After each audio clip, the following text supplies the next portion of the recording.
Récemment, j'ai participé à une compétition de powerlifting. Aujourd'hui, je vous emmène avec moi pendant les 30 jours qui ont précédé cette compétition.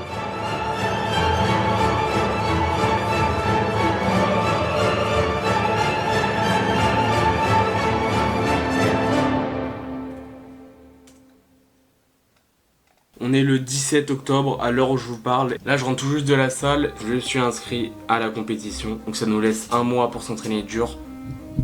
Ça y est, je suis inscrit et le compte à rebours a commencé. Maintenant, laissez-moi vous expliquer ce que c'est le powerlifting. Donc le powerlifting, ça consiste à mettre le plus lourd possible sur 3 mouvements. Le squat, le bench et le deadlift. Chaque athlète dispose de 3 essais par mouvement et de 1 minute par essai. Dans chaque essai, l'athlète devra réaliser son lift au standard de compétition afin qu'il soit validé par un jury, et l'addition des 3 meilleurs essais par mouvement forme un total. Et vous l'aurez compris, l'athlète ayant réalisé le meilleur total remporte la compétition dans sa catégorie de poids. Donc maintenant que vous y connaissez un peu plus, il est temps pour moi de tester mes max sur chaque mouvement un mois avant la compétition.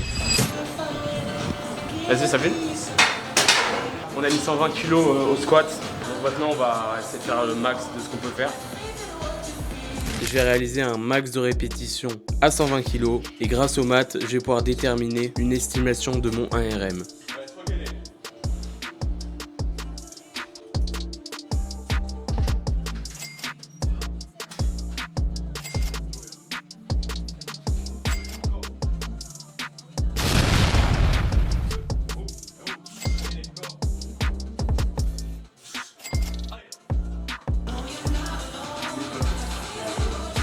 Pousse. Encore. Solide. Allez. Donc avec autant de reps, mon max il peut être estimé entre 150 et 155 kg et ça fera notre point de départ. Pour le bench, après avoir facilement réalisé 95 kg, je charge 105 kg.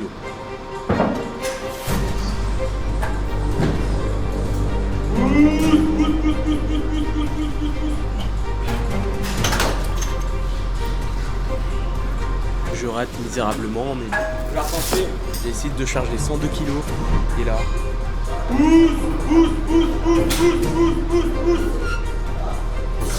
Ça passe.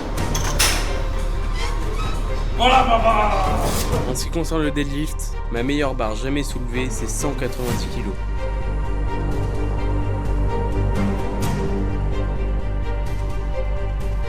Bon, maintenant que je connais mes max, je vais contacter un coach pour qu'il puisse m'aider sur ma préparation. Et donc tout naturellement, j'en ai choisi un qui a le même prénom que moi. Donc je vous présente Victor. Alors pour me présenter, je m'appelle Victor, j'ai commencé la force il y a 3 ans, donc je suis devenu champion de France il y a 2 ans en sub-junior moins 83 kg. L'année dernière, j'ai fait vice-champion de France avec une pré-qualification pour les championnats du monde et Europe. Et j'ai lancé Workmore Performance il y a bientôt 1 an et demi maintenant, où j'accompagne des athlètes à progresser en force athlétique pour atteindre leurs objectifs. Donc là, ce qu'on va faire avec Victor dans les 5 semaines qui arrivent pour qu'il puisse performer au mieux pour sa compétition, ça va être en fait de faire un picking et ensuite un taper. Un picking, ça va consister à de semaine en semaine augmenter l'intensité en faisant de plus en plus du spécifique. C'est par exemple de faire des 1 répétition, parce que le but c'est d'être fort sur 1 répétition en force athlétique. Et ensuite, la dernière semaine, il y aura une phase de taper. Donc concrètement, diminuer quasiment toutes les charges par 2, diminuer les répétitions par 2, les séries par 2 au global, pour réduire la fatigue, mais conserver ce haut niveau de performance pour arriver près le jour J. Donc les premiers jours de la préparation se passent plutôt bien, franchement. Tout va bien dans mes séances, il n'y a rien à dire. Je peux bien m'entraîner, je peux bien manger et je suis même en vacances, donc ça fait plaisir. Cependant, le temps presse et on n'est plus qu'à 17 jours de la compétition. 18, pardon.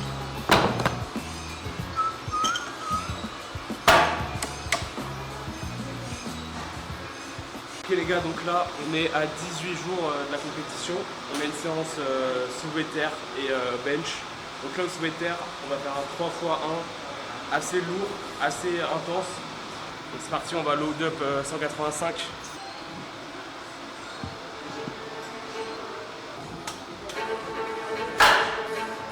C'est tellement léger, c'est...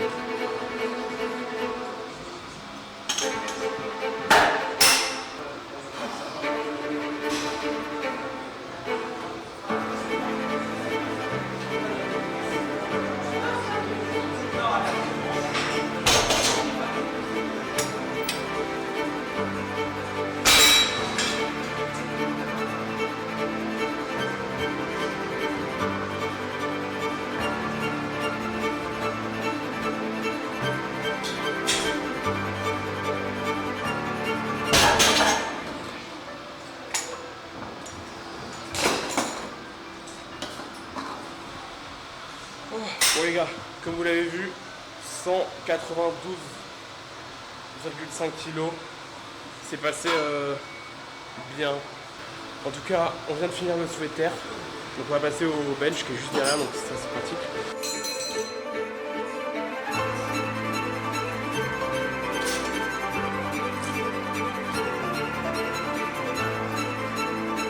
Donc ici au bench, je fais un mouvement ultra lent pour permettre à mon corps de comprendre la technique et de produire de la force.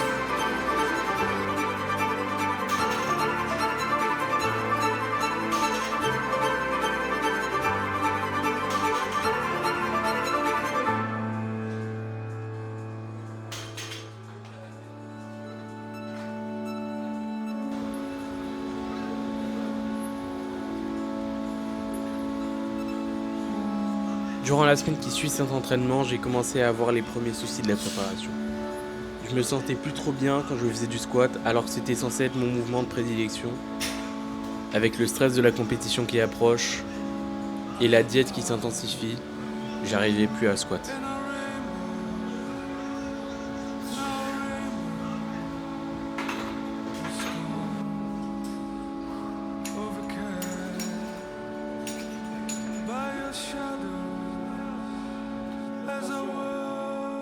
Allez, allez.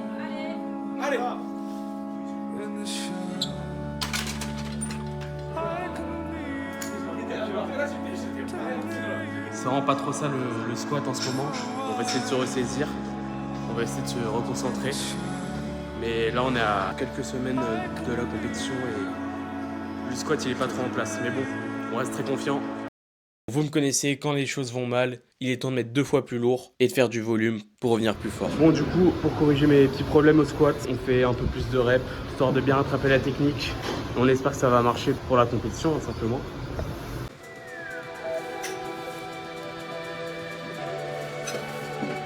Alors j'ai enchaîné des répétitions, j'ai enchaîné les variations au squat.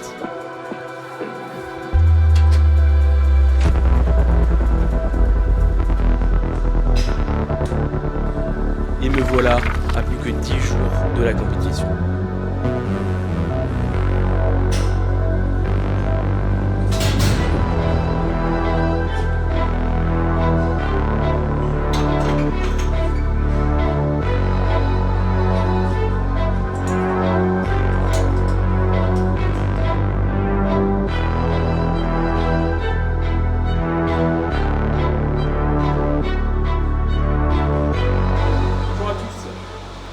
Actuellement à 10 jours de l'échéance et pour rattraper un peu mon niveau au squat, on va faire le mouvement de flexion de jambes 5 x 2 à 146 kg. Donc on va donner notre meilleur, le t-shirt du merch pour être gainé au squat, on n'oublie pas. C'est parti les gars.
Plus de 10 jours. Et dans 10 jours, la force, elle sera là, quoi. Dans 10 jours, si je mets pas 160 putain de kilos, je fais un mulet direct. Direct au mulet. Là, niveau force, je me sens assez bien. Je sens que le picking, il fonctionne assez bien.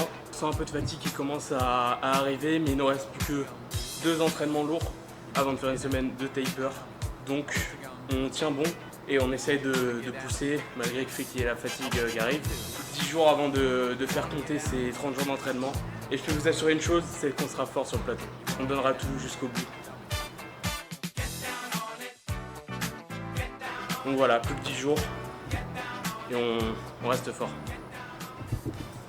Donc je peux plus faire retour en arrière, il nous reste 10 jours. Et durant cette dernière semaine où l'intensité est à son comble, je réalise des perfs que j'avais jamais passés avant. Que ça soit 195 kg soulevé de terre,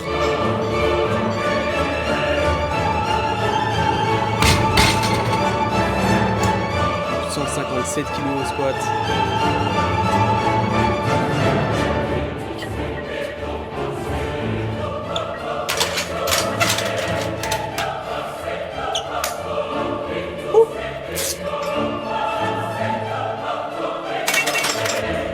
Même 107 kg au bench.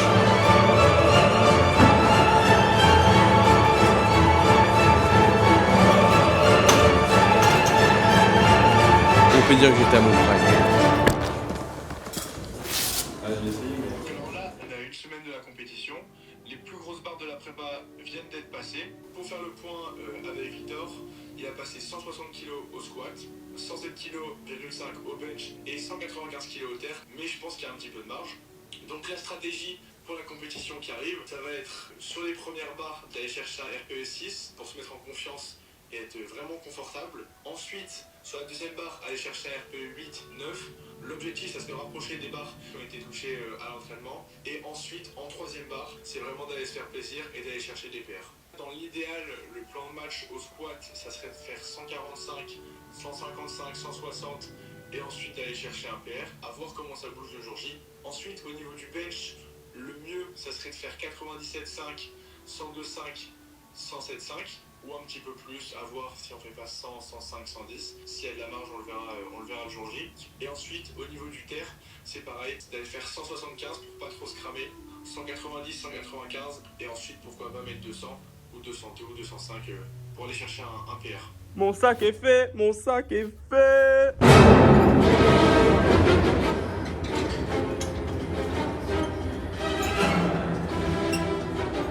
On n'est plus qu'à 2 jours de l'échéance et cette séance elle est très importante. Le but est de se familiariser avec les charges de nos openers, c'est-à-dire notre premier essai pour chaque mouvement.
On est la veille de la compétition et voilà ce que j'emporte pour demain. Dans mon sac, je mets des chaussures de soulevé de terre, des chaussures de squat, des bandes de poignet, une autre bande de poignet, des chaussettes de deadlift, du talc, de la magnésie, un t-shirt de compétition, un sac, je sais pas ce que c'est, de la Powerade, une serviette, un sac, un élastique, de la Powerade, encore une serviette, des sangles de tirage, une ceinture, Powerade, baume du tigre, Powerade, un singlet, et mon sac est fait. Enfin, j'ai aussi ajouté un rouleau pour le dos, de la Powerade et des genouillères.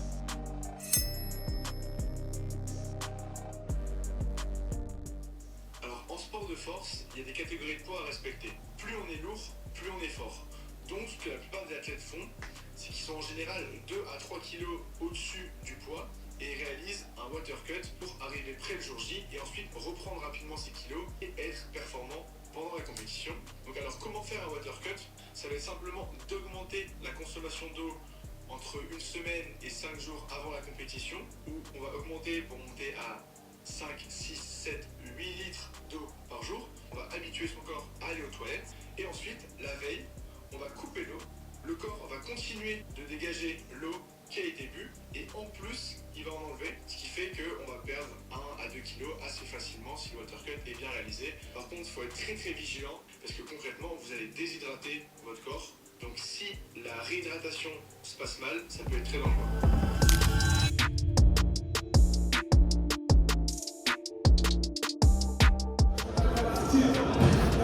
Donc on est arrivé sur les lieux de la compétition, comme vous le voyez, on est au One Rock Meet. Donc du coup là, on va faire vérifier le matériel. Ensuite on va passer à la pesée et on va passer directement aux échauffements. Voilà, il fait un peu froid dans l'établissement. Et bon, on va vite se chauffer, on va vite se mettre dedans. Il est 8h30. C'est pas du tout commun pour moi de s'entraîner à 8h30. On espère que ça va pas me déstabiliser quoi. Donc on y va, on reste puissant, on reste solide. Le dernier obstacle avant la compétition, c'est la pesée. Et j'en sors victorieux avec un poids de corps à 73,7 kg, soit 300 grammes en dessous de la limite. Bon les gars, la pesée elle est validée, on a été pesé à 73,70. Donc maintenant, on n'a pas bu depuis hier, 17h30. C'est le temps de se réhydrater. Comment procéder à une bonne réhydratation? On a ici du Powerade. Donc c'est une boisson avec des électrolytes et du sel qu'on va verser dans de l'eau. Et on va boire ça gentiment. Un entonnoir. Putain merde, ça déborde. Avec ça les gars, comme vous l'avez vu, on a des chips. C'est pas une blague. Donc dans les chips, on a du sel. Et le sel, ça permet d'être hydraté. Donc voilà, on va se faire plaisir avec un peu de chips pour la réhydratation, pareil. Bon là, on a toutes sortes. Là, on a un sandwich. Des flocons d'avoine, oh, c'est affreux, on dirait que... Wow. Voilà, on va remanger ça tranquillement. On a aussi un peu de protéines ici. Voilà, on va boire, on va manger ça. Et on se retrouve pour les warm-up directement. Bam.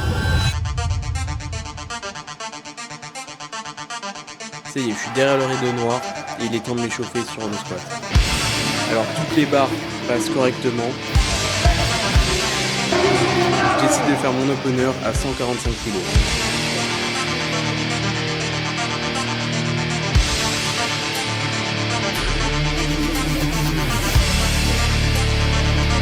Je charge 152 kg pour le 10e essai. Allez les gars.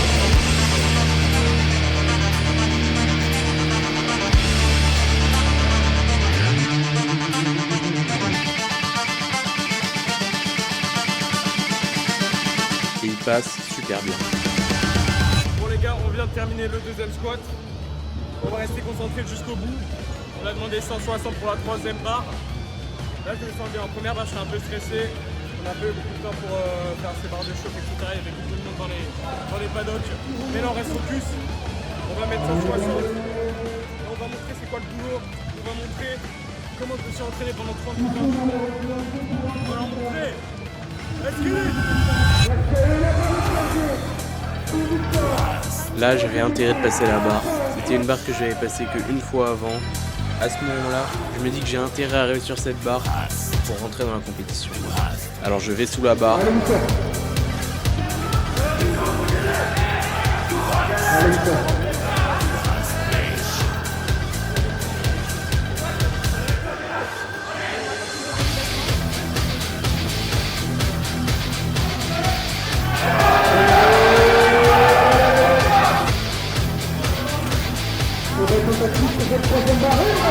Et je la valide. Il est temps de s'échauffer pour le bench. Et je décide d'ouvrir assez léger à 95 kg.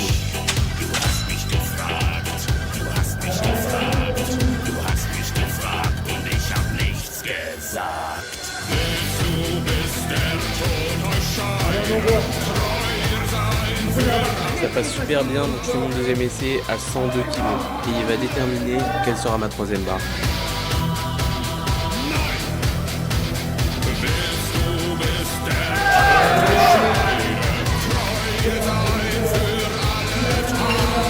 Je monte assez bien, donc je tente 110 kg pour la troisième. C'est tout ou rien, et je dois tout donner pour réussir.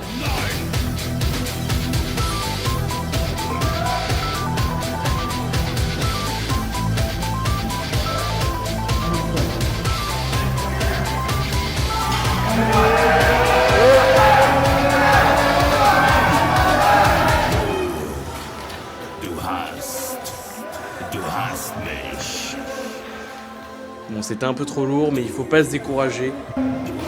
Parce qu'il reste le troisième mouvement qui va permettre de former un beau total, c'est le deadlift.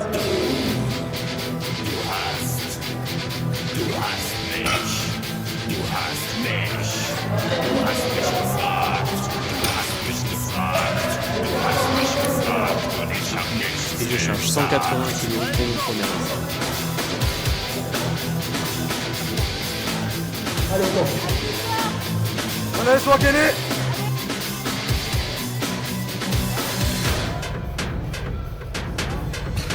Et là, le juge me regarde bizarrement, donc j'essaie de tourner la tête et je me prends 2 lumières rouges. Je me suis rappelé de toutes les barres que j'ai soulevées depuis mes 13 ans.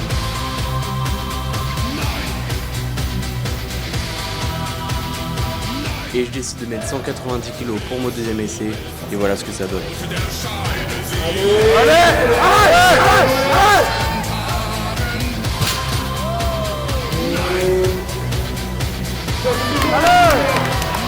Pour mon troisième essai, je tente le tout pour le tout. Je demande 200 kg, et là je suis concentré. Je prends la barre dans mes mains de toutes mes forces, et là il est temps de pousser.